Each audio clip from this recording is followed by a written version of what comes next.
Continuing the Zohar 2, the Theosophic Doctrine of the Zohar, from Major Trends in Jewish Mysticism by Gershom. Scholem.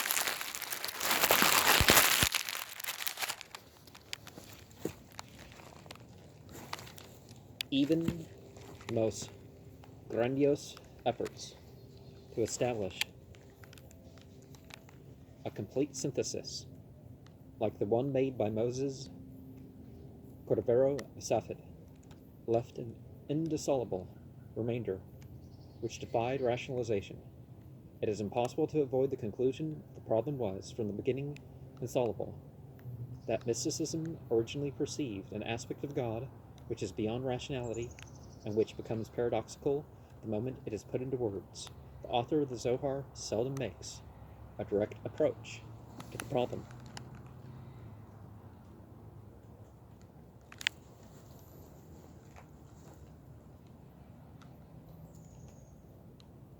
To him, the Theosophic world of Sephiroth is so real to him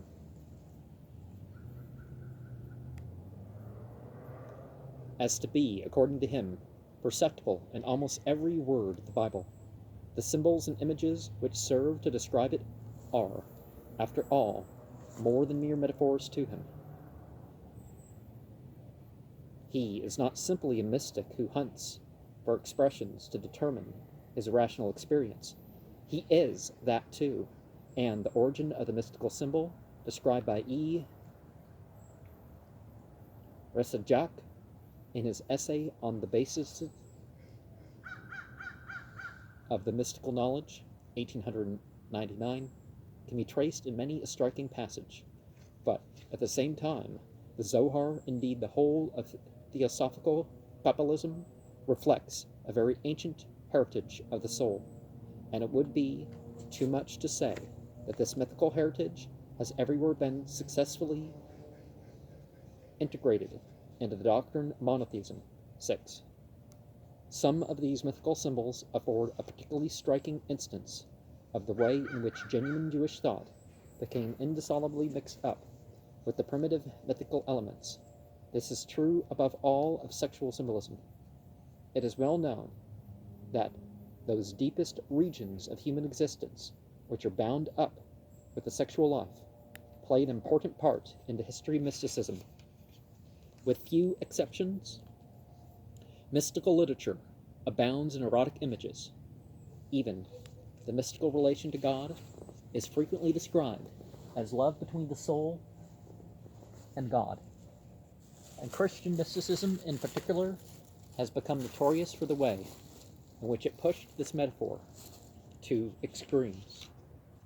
The first fact to be noticed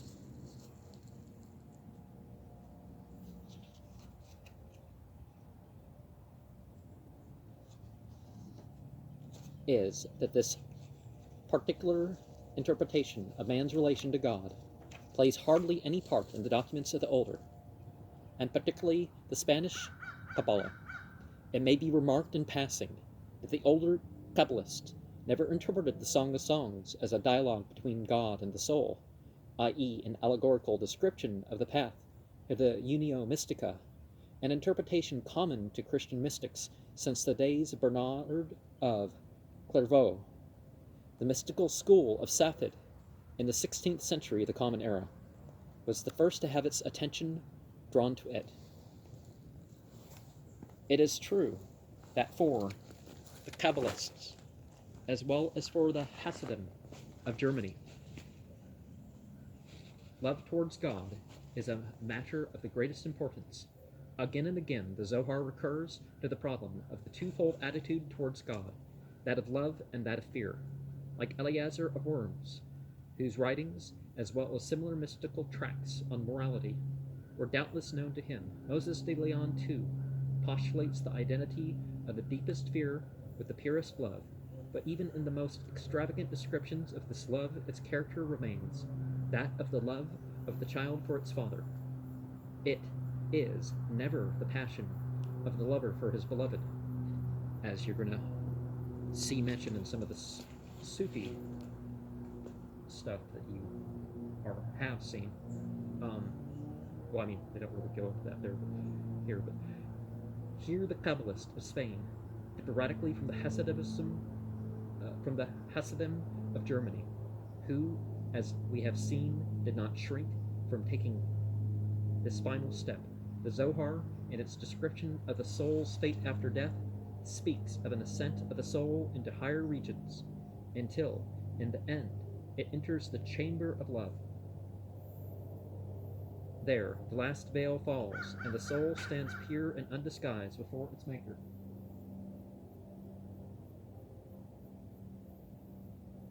But this is not the bridal chamber of contemporary Christian mysticism.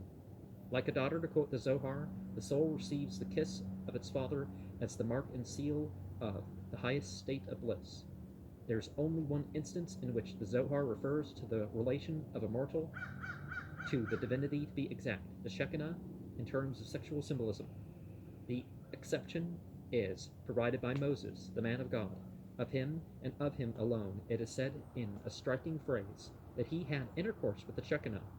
Here, for once, the continual relation with the divinity is pictured in terms of a mystical marriage between Moses and the Shekinah.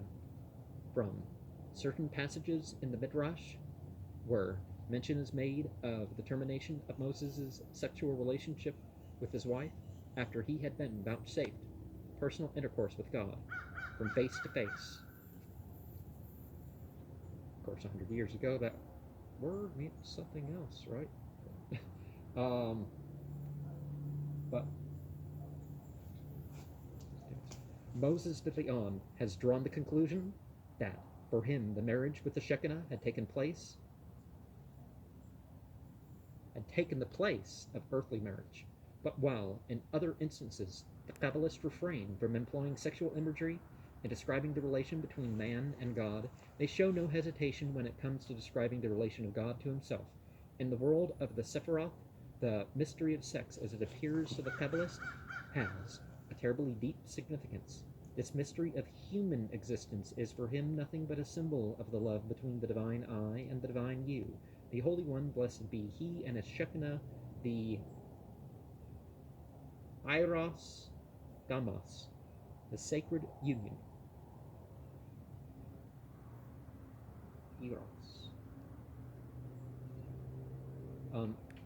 Of the king and the queen, the celestial bridegroom, and the celestial bride, to name a few of the symbols, is the central fact of the whole chain of divine manifestations in the hidden world.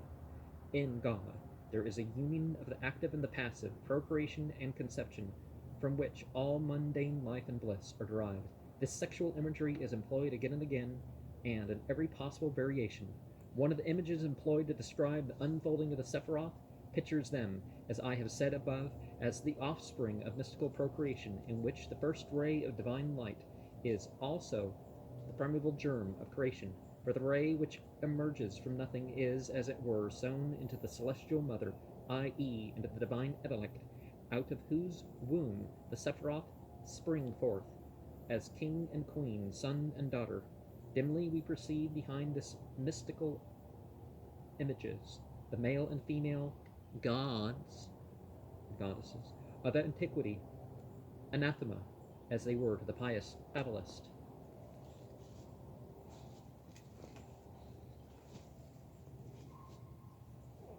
Well, you can think of these forms as kind of like divine names, but,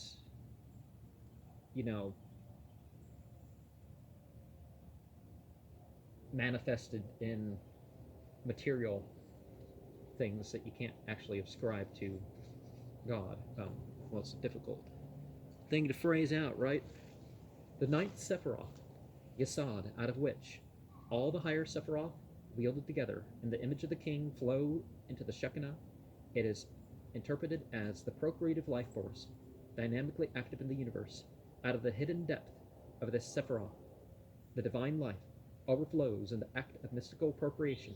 The holy sign of circumcision is proof to the Kabbalist that within the limits of the holy law, these forces have the rightful place. Now, the value of circumcision is less in the physical act and more as, a symbolic thing, right? Well, I mean, every so many thousand people, females, every so many thousand males actually needs it for medical reasons to some degree, but the holy sign, it cannot be denied that this whole sphere exercises a strong fascination upon the mind of the author of the Zohar. The mythical character of his thoughts are more strongly pronounced in these passages than in others, and that is saying a good deal. It is to be noted that the Zohar makes prominent use of phallic symbolism in connection with speculations concerning